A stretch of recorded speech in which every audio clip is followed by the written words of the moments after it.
ఏ శుభకార్యానికైనా శుభారంభం. Welcome to Suman TV. నేను మీ సుబ్రహ్మణ్యం. జనసేన తొందరలో ఆవిర్భావ దినోత్సవం జరుపుకోవడానికి సన్నాహాలు జరుగుతున్నాయని తెలుస్తుంది. దీని గురించి తెలుసుకోవడానికి మనతో పాటు Suman TV chief editor Keshav గారు ఉన్నారు. సార్ నమస్కారం. సార్ నమస్తే. సో జనసేన సూపర్ డూపర్ విక్టరీతో రాష్ట్రాన్ని కాపాడింది, దేశాన్ని కాపాడింది. సో ఈ విజయ సంతోషంతో 10 సంవత్సరాలు పూర్తి చేసుకొని వాళ్ళు యానివర్సరీ చేసుకునే విధంగా, ఆవిర్భావ దినోత్సవం చేసుకునే విధంగా అడుగులేస్తున్నారని తెలుస్తుంది. దాని గురించి డీటెయిల్స్. ఇప్పుడు ఈసారి స్పెషాలిటీ ఏంటంటే జనసేన పార్టీకి దశాబ్ది ఉత్సవం. 10 సంవత్సరాలు ఒక డెకేడ్. 2014 మార్చి 12, 13 తేదీల్లో 14 తేదీల్లో జరిగినటువంటి సమావేశాల్లో మొదటిసారి జనసేన పార్టీ అనేటువంటి పేరుని, ఎజెండాని పవన్ కళ్యాణ్ గారు ప్రకటించారు. సో ఇప్పుడు ఇది 10వ సంవత్సరం, 2024 25లోకి వచ్చేస్తున్నాం మనం. సో 25 కంటే ఇప్పుడు ఒక పెద్ద ఎత్తున ఉత్సవం చేసేటువంటి సందర్భం ఉంది. ఎందుకంటే ఇప్పుడు అధికారంలో భాగస్వామి జనసేన పార్టీ. సో అందుకనే 2 నెలల ముందరే ప్రక్రియ మొత్తం మొదలుపెట్టారు పార్టీ అధినేత. ఈసారి ఫుల్ ఫ్లెడ్జ్డ్గా ఈ వేడుకలు నిర్వహించడానికి కావాల్సినటువంటి ఏర్పాట్లు చేయాలి. అది కూడా ఎక్కడ పిఠాపురంలో. సూపర్. ఆయన సొంత నియోజకవర్గం. ఎక్సలెంట్. ఆల్రెడీ దీనికి సంబంధించి ఎమ్మెల్సీ హరిప్రసాద్ గారికి తగిన డైరెక్షన్స్ ఇచ్చారు. ఆయన ఒక ప్రతినిధుల బృందంతో ఈ వారం పర్యటించారు పిఠాపురంలో. పిఠాపురంలో భారీ ఎత్తున ప్లేనరీ నిర్వహణకి, జనసేన పార్టీ ఆవిర్భావ సభ ప్లేనరీ నిర్వహణకు అనువైనటువంటి ప్రదేశాన్ని అన్వేషిస్తున్నారు. త్వరలోనే దానికి సంబంధించినటువంటి డీటెయిల్స్ బయటకు వస్తాయి. ఆయనతో పాటు హరిప్రసాద్ గారితో పాటు సీనియర్ లీడర్స్, పార్టీ కార్యాచరణకు సంబంధించి కార్యక్రమ నిర్వహణ కమిటీకి సంబంధించినటువంటి ప్రతినిధులు, లోకల్గా పిఠాపురం నియోజకవర్గంలో జనసేన పార్టీ తరఫున యాక్టివ్గా ఉన్నటువంటి నాయకులు, వీళ్ళందరూ కలిసి ఈ ఏర్పాట్లో ఉన్నారు. ఎందుకు అంటే ఈసారి మొదటిసారి అధికారంలో ఉండడం, రాష్ట్రంలో ఉన్నటువంటి 2 చట్టసభల్లో ప్రాతినిధ్యం వహిస్తుండడం, అలానే కేంద్రంలో లోక్సభలో 2 స్థానాల్లో ఉండడం. ఈ అంశాన్ని దృష్టిలో పెట్టుకొని ఈసారి ముందుగానే జనసేన పార్టీ దానికి కావాల్సినటువంటి ప్రణాళికని సిద్ధం చేస్తుంది. మార్చి 12, 13, 14 తేదీల్లో పిఠాపురంలోనే జరుగుతుంది. లొకేషన్ పిఠాపురంలో ఎక్కడ అనేది త్వరలో క్లారిటీ వస్తుంది. బట్ పిఠాపురంలో జరగడం అనేటువంటి విషయం మాత్రం పక్కా అయిపోయింది. అధినేత ఇచ్చినటువంటి డైరెక్షన్స్ మేరకు దానికి సంబంధించి ఒక టీం ఆల్రెడీ వర్క్ చేయడం మొదలుపెట్టింది. అంటే ఇంకా 2 నెలల సమయం ఉంది. ఎందుకంటే ఇప్పుడంతా ఈ వారం 10 రోజులు సంక్రాంతి హడావిడి ఉంటుంది. దాని తర్వాత గోదావరి జిల్లాలో పైగా సహజంగానే కొంచెం ఉత్సాహం ఎక్కువ ఉంటుంది. సో గోదావరి జిల్లాల ప్రజలకి సంక్రాంతికి చెప్పినటువంటి జనసేన పార్టీ అధినేత చెప్పినటువంటి శుభవార్తగా దీన్ని మనం చూడాలి. పిఠాపురం నియోజకవర్గంలో ఆవిర్భావ దినోత్సవ వేడుకల నిర్వహణకు సంబంధించినటువంటి సన్నాహ ప్రక్రియ మొదలైంది. ఒక మంచి మైదానాన్ని అన్వేషించేటువంటి పనిలో ఉన్నారు. ఎందుకంటే అటు ఉత్తరాంధ్ర వైపు నుంచి, ఇటు దక్షిణాంధ్ర వైపు నుంచి, రాయలసీమ నుంచి కార్యకర్తలు కానీ, నాయకులు కానీ, అభిమానులు కానీ, పార్టీ శ్రేణులు కానీ వీళ్ళందరూ కూడా అక్కడికి రీచ్ అయ్యేలాగా అనువైనటువంటి, రవాణాగా అనువైనటువంటి ప్రదేశం ఉండాలి. ప్లస్ ఒక సువిశాలమైనటువంటి ప్రాంగణం ఉండాలి. మనం లాస్ట్ టైం చూసాము అమరావతి అంటే మంగళగిరి సమీపంలో నిర్వహించడానికి వేడుకని అప్పుడు ఎలా కసరత్తు చేశారో. సో ఇప్పుడు కూడా అధికారంలో ఉన్నారు కాబట్టి ఖచ్చితంగా ఈసారి ఇంకా పెద్ద ఎత్తున ఉత్సాహంతో వేడుకలు నిర్వహించడానికి ఏర్పాట్లు జరుగుతున్నట్టుగా సమాచారం అందుతుంది. సార్ ఇక్కడ మామూలుగా విజయ ఉత్సాహంతో జనరల్గా ఇలాంటివి చేస్తే ఎలా చేస్తారంటే అమరావతి గానో లేకపోతే విజయవాడలోనో గుంటూరులోనో ఎక్కడో దగ్గర మంగళగిరి పార్టీ ఆఫీస్ ఉండే దగ్గర చేసుకోవచ్చు. అలా కాకుండా ఇవన్నీ తంబింగ్ మెజార్టీతో గెలిపించినటువంటి పిఠాపురానికి వెళ్ళి చెయ్యాలని అనుకోవడంలో దాని వెనకాల ఆయనకున్న ఆలోచన ఏమండి? అంటే ఒకటి, ఇప్పుడు లాస్ట్ టైము అమరావతి ప్రాంతంలోనే ఆయన వేడుక నిర్వహించారు. అంతకు ముందర ఎన్నికల ముందర జరిపినటువంటి కూడా మొన్న లాస్ట్ టైం ఇప్పటంలో జరిగింది. ఇప్పటంలో జరిగి ల్యాండ్ ఇచ్చిన వాళ్ళు ఎవరైతే సభ నిర్వహణకి చాలా ఇబ్బందులు పెట్టారు, దానికి కొంత మళ్ళీ ఈయన సాయం చేశారు. ఆ చెక్కులు రాలేదని నాన్న రాద్ధాంతం చేశారు, వాళ్ళ ఇల్లు కూడా కూలగొట్టారు. ఇప్పటం స్టోరీ ఏమైంది అనేది ఇప్పుడు మళ్ళీ చర్చకు వచ్చేటువంటి సందర్భం అన్నమాట ఈ ఆవిర్భావ సభ సందర్భంగా. అయితే ఈసారి ప్రత్యేకంగా ఫోకస్ పెట్టడానికి, పిఠాపురంలోనే ఫోకస్ పెట్టడానికి ఏంటంటే ప్రతి కార్యక్రమానికి కూడా ఆయన పిఠాపురాన్ని తన అడ్డాగా చేసుకునేటువంటి ప్రయత్నం, అది కేర్ ఆఫ్ అడ్రస్గా మార్చుకున్నారు పవన్ కళ్యాణ్ గారు. ఇప్పుడు Pithapuram urban area development authority అని చెప్పని ఒక అథారిటీనే పెట్టి చుట్టుపక్కల చేయాల్సినటువంటి ప్రణాళికని మీరు ఇంకోటి గమనిస్తే జనవరి 1వ తేదీన 6.5 నెలల పరిపాలనకు సంబంధించి ఆయన ప్రోగ్రెస్ రిపోర్ట్ని పిఠాపురం ప్రజల ముందర పెట్టారు. సూపర్. ఏమేం చేశారు, ఏ కార్యక్రమాలు హామీలు ఇచ్చారు, ఎంతవరకు జరిగినాయి, తదుపరి తీసుకోవాల్సినటువంటి కార్యాచరణకు సంబంధించినటువంటి డేటా ఇవన్నీ కూడా ఆయన ఇన్ఫర్మేషన్ ఇచ్చారు. ఇప్పుడు వచ్చేసరికి ఏమవుతుందంటే పార్టీకి సంబంధించినటువంటి ఒక ప్రతిష్టాత్మకమైనటువంటి కార్యక్రమం కాబట్టి తన సొంత నియోజకవర్గంలో నిర్వహించడం ద్వారా స్థానికంగా ప్రజానీకంలో కానీ వాళ్ళలో ఉత్సాహం నింపేటువంటి ప్రయత్నం. ఎందుకంటే లాస్ట్ టైం 2 చోట్ల పోటీ చేసినా కానీ ఒక చోట గెలవని పరిస్థితి వచ్చింది. ఈసారి ఒకే చోట 70,000 ఓట్ల మెజారిటీ వచ్చింది. కాబట్టి ఆ కృతజ్ఞతలు తెలిపేటువంటి ప్రయత్నంలో గొప్ప అవకాశంగా చూడాలి. ప్రతి సందర్భంలో ఏదో ఒక అకేషన్, ఏదో ఒక కార్యక్రమాన్ని పిఠాపురం కేంద్రంగా నిర్వహించేందుకు పవన్ కళ్యాణ్ ప్రయత్నం చేస్తున్నారు.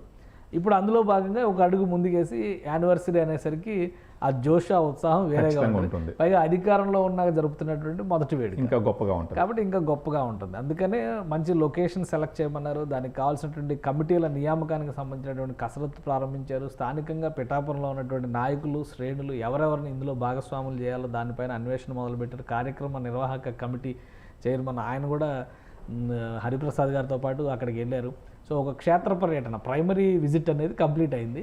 బహుశా ఏ ప్రాంతం అనువుగా ఉంది అనే దాని మీద ఒక సమీక్ష జరిగిన తర్వాత మిగిలిన నాయకులు కూడా సందర్శించి ఫైనల్ చేస్తే కనుక 2 నెలల సమయం ఉంది కాబట్టి మరింత ఎక్కువ ఉత్సాహంగా ప్రణాళికని అమలు చేయడానికి అవకాశం ఉంటుంది. మార్చి 12, 13, 14 3 రోజుల పాటు అక్కడ ప్లేనరీ కూడా నిర్వహిస్తారు. యానివర్సరీ అంటే మామూలు వార్షికోత్సవ సందర్భంగా సభా కార్యక్రమం అనేది ఆనవాయితీగా చేస్తుంది. దాంతోపాటు ప్లేనరీ కూడా నిర్వహించి పార్టీకి సంబంధించినటువంటి నిర్ణయాలు, దానికి సంబంధించినటువంటి ఎజెండా, వాటి తీర్మానాల అమలు, తీర్మానాల ప్రకటన, వీటికి సంబంధించి చాలా కమిటీలు కూడా నియమించాల్సి ఉంటుంది. సో ఆ ప్రాసెస్ అంతా కూడా స్టార్ట్ అయిపోయింది. 3 నెలల ముందరే ఒక ప్రాసెస్ మొదలుపెట్టారు. సో ఫస్ట్ స్టెప్ స్థల పరిశీలన, అది కూడా జరిగింది. అక్కడ నుంచి ఏ ప్రదేశం అనువుగా ఉందనేది ఎంపిక జరిగితే కనుక నిర్వహణ కమిటీలను ఏర్పాటు చేసేటువంటి అవకాశం ఉంటుంది. మేనిఫెస్టోలకి ఎట్లయితే ఎలక్షన్స్ టైంలో మేనిఫెస్టో కమిటీ ఇవన్నీ ఎలా వేసుకుంటారో ఇప్పుడు సభా నిర్వహణకు సంబంధించి కూడా వార్షికోత్సవ కమిటీలు వేస్తారు. ఆ కమిటీలు అవసరాలను బట్టి పార్టీ తీసుకోవాల్సినటువంటి తీర్మానాలు, ఈ కూటమి ప్రభుత్వం వచ్చిన తర్వాత అప్పటికి వచ్చేసరికి దాదాపు 8-9 నెలల పరిపాలన పూర్తవుతుంది. ప్రోగ్రెస్, ప్రజలకి ఇచ్చినటువంటి హామీలను ఎంతవరకు నెరవేర్చారనే అంశంపైన చర్చ, రాష్ట్ర అవసరాలు, గతంలో జరిగిన విధ్వంసం, దాని నుంచి ఏ విధంగా వీళ్ళు మళ్ళీ పునరుద్ధరణ జరుగుతుంది, వీటన్నిటిపైన కూడా చర్చలు ఉంటాయి. రాజకీయ తీర్మానాలు ఉంటాయి, పార్టీ ప్రజాశ్రేయస్సు దృష్ట్యా తీసుకునేటువంటి నిర్ణయాలు ఉంటాయి, అలానే పార్టీ నిర్మాణానికి సంబంధించినటువంటి నిర్ణయాలు కూడా ఉంటాయి. వీటన్నిటిపైన ఒక అధ్యయనం జరుగుతుంది. ప్రైమరీగా లొకేషన్ డిసైడ్ అయింది. Pithapuram is confirmed. పిఠాపురంలో ఆవిర్భావ సభ జరగబోతుంది. దాని వేదికను డిసైడ్ చేసేటువంటి పనిలో జనసేన నాయకత్వం ప్రస్తుతం తలమునకలై ఉంది. మరొక విషయం ఏంటంటే సార్, మామూలుగా ఒక నియోజకవర్గంలో గెలవక ముందర ఎన్నో ప్రామిసులు చేస్తారు రాజకీయ నాయకులు. గెలిచిన తర్వాత తూతూ మంత్రంగా అప్పుడప్పుడు కనపడతాడు. అక్కడ లోకల్గా ఉన్న నాయకులు కూడా అందుబాటులో ఉండరు. ఈయన ఎలక్షన్కి ముందర, ఎలక్షన్ తర్వాత దేశంలోనే పిఠాపురాన్ని ఒక మోడల్ నియోజకవర్గంగా తయారు చేసే బాధ్యతని నేను తీసుకుంటాను, చేసి చూపెడతానని చెప్పడం జరిగింది. చెప్పిన దానికి తగ్గట్టు ఇమ్మీడియట్గా గెలవంగానే కూడా అక్కడికి వెళ్ళి వచ్చినాడు ఆయన. ఆ తర్వాత కొన్ని సందర్భాల్లో కూడా వెళ్ళి వచ్చినాడు, ప్రతి కార్యక్రమానికి ఇన్వాల్వ్ అవుతున్నాడు. మొన్న కూడా వెళ్ళి వచ్చారు కదా. సో సాంప్రదాయ రాజకీయాలకి భిన్నంగా ఒక కొత్త ఒరవడికి నాంది పలికి ఇచ్చిన మాట మీద నిలబడేటటువంటి ఒక వ్యక్తిగా పవన్ కళ్యాణ్ గారు అడుగులేస్తున్నారని అనుకోవచ్చా? పవన్ కళ్యాణ్ గారికి ఉన్న స్ట్రెంగ్త్ ఏంటంటే ఆయన అధ్యయనం చేసేటువంటి విధానం. ఒక రాజకీయ నాయకుడు ప్రజల మనిషిగా రూపాంతరం చెందాలని ఎవరో ఒకరిద్దరికి సాధ్యం అవుతుంది. ఎన్టీ రామారావు లాంటి వాళ్ళకి ఒక పార్టీ పెట్టి 9 నెలల్లో అధికారంలోకి రావడం, అప్పుడు బోల్డన్ని స్థానికంగా ఉన్నటువంటి సామాజిక, రాజకీయ, ఆర్థిక పరిస్థితులు అన్నీ కూడా అక్కడ ప్రభావం చూపిస్తాయి. కానీ అంతకంటే క్లిష్టమైనటువంటి సందర్భాలు, అంటే బలమైనటువంటి వ్యక్తులు, ప్రత్యర్థులు ఉన్నటువంటి సందర్భంలో కూడా ఒక రాజకీయ పార్టీని నిలబెట్టుకోవడం అనేది చాలా సంక్లిష్టమైనటువంటి చర్య. అందుకనే ఆయన పదే అధ్యయనం చేస్తూ ఉంటారు. కాబట్టి అనేక మంది, పైగా ఆయన చాలాసార్లు చెప్పారు, నాకు ఆటోబయోగ్రఫీస్ అంటే ఇష్టం, వాళ్ళు ఎలా స్ట్రగుల్ అయ్యారు, ఎలా నిలబెట్టుకున్నారు అనేది. ఇప్పుడు ఆయన స్ట్రగుల్ కూడా అంతే. ఒకవైపు చంద్రబాబు నాయుడు బలమైనటువంటి నాయకుడు, ఇంకోవైపు జగన్మోహన్ రెడ్డి బలమైనటువంటి నాయకుడు. ఒకవేళ ఉమ్మడి రాష్ట్రం కింద మనం అప్పుడు కన్సిడర్ చేసి ఉంటే కేసీఆర్ కానీ, ఇంతమంది నాయకులు ఉన్నప్పుడు కూడా తనకంటూ ఒక స్పేస్ క్రియేట్ చేసుకున్నారు. ఈ 10 ఏళ్లలో పవన్ కళ్యాణ్ సాధించినటువంటి విజయం, చిరంజీవి గారు ప్రజారాజ్యం పార్టీ పెట్టే నాటికి అక్కడ ఉన్నటువంటి ఈక్వేషన్స్ ఏంటంటే, ఒకే రాష్ట్రంలో కేసీఆర్, చంద్రబాబు నాయుడు, రాజశేఖర రెడ్డి బలమైనటువంటి నాయకులు 3 కొట్లాడుతున్నారు. మరొక వైపు నుంచి జయప్రకాష్ నారాయణ మార్పు పేరుతో ఆయన కూడా ఒక పార్టీగా రూపాంతరం చెందినటువంటి సందర్భం. ఎక్కడో జాతీయ పార్టీలుగా ఉన్నటువంటి బహుజన్ సమాజ్ లాంటి పార్టీలు కూడా అప్పుడే ఆంధ్రప్రదేశ్లో అడుగుపెట్టినటువంటి పరిస్థితి. సో ఇంతమంది ప్లేయర్స్ మధ్య చిరంజీవి గారికి సరైన స్పేస్ దొరకలేదు. కానీ ఆయన కన్సిస్టెంట్గా పోరాడి ఉంటే ఆ స్పేస్ దొరికి ఉండేది, కానీ ఆయన ఆ ప్రయత్నం చేయలేకపోయారు. కారణం ఏంటంటే సున్నిత మనస్కుడు, ఎవరు పడితే వాళ్ళు ఏది పడితే అది పవన్ కళ్యాణ్ గారు రాళ్ళు వేసారు, తీసుకుని పక్కన పెట్టి ఒక నిర్మాణం చేశాడు. ఆయన పూలు వేసారు, సంతోషపడ్డారు. ఏ వేసినా ముళ్ళ కంపలు వేసినా కానీ ముందుకే నడుస్తానని చెప్పారు. సో ఆ సంకల్పం అనేది 10 ఏళ్ల కష్టానికి ప్రతీక కదా ఈ రోజు.